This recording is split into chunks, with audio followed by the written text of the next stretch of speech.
ask most people to picture Chinese cooking, and they imagine this: a roaring, sensory overload of jet engine burners and massive flames engulfing a steel wok.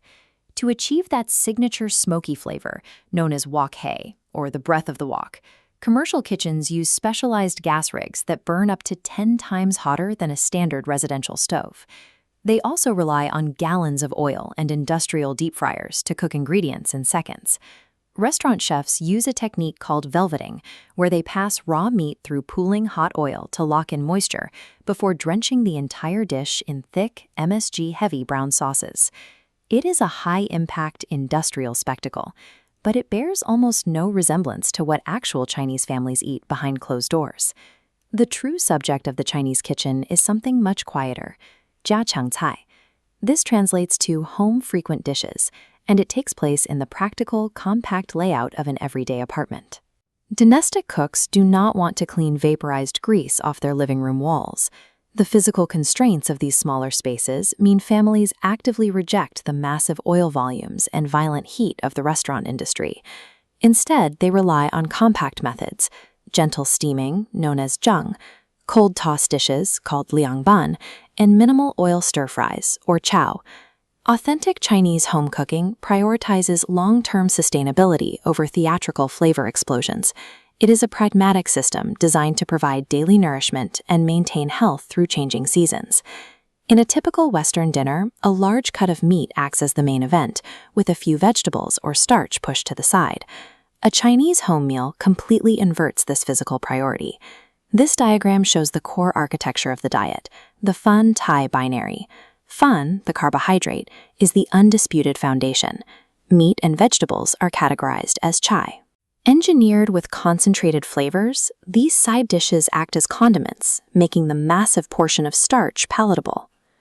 By anchoring the plate with cheap, filling grains and using expensive protein sparingly, the domestic Chinese diet ensures an economically efficient, metabolically stable daily routine.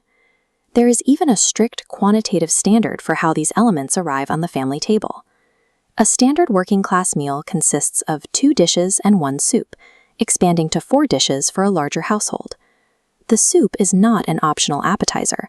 It is a strict requirement rooted in ancient philosophy, ensuring that the element of water is physically represented to balance the meal. Before any dishes touch the heat, the cook follows a rigid rule. Every ingredient must be meticulously chopped, shredded, or diced into bite-sized pieces. This is a direct legacy of Confucianism. Confucius taught that sharp blades at the dinner table were indicative of poor taste and violent intentions. By eliminating the need for blades at the table, the physical structure of the food is specifically engineered to enforce an atmosphere of peace and harmony in the dining room. This map shows China's agricultural divide at the Qinling Mountains and Huaihei River. Specific ingredients reveal a family's exact coordinates. In the cold north, families rely on wheat, dense noodles, and warming meats. In the tropical south, cooks prioritize delicate seafood and exclusively rice. Sustaining that southern diet requires massive agricultural infrastructure, with complex networks of flooded, terraced paddies literally carved out of the mountainsides. A simple, home-cooked meal operates as a direct, edible map of a family's regional identity and their immediate agricultural surroundings. Zooming out from the ingredients, the layout of the food itself reinforces the family structure. All dishes are placed directly in the center of a communal round table for sharing. This communal dining structure has tremendous historical continuity. It physically and psychologically centers the multi-generational family unit around a single pool of shared resources. A silent, unspoken hierarchy governs the family table. The eldest member always lifts their chopsticks first to begin the meal.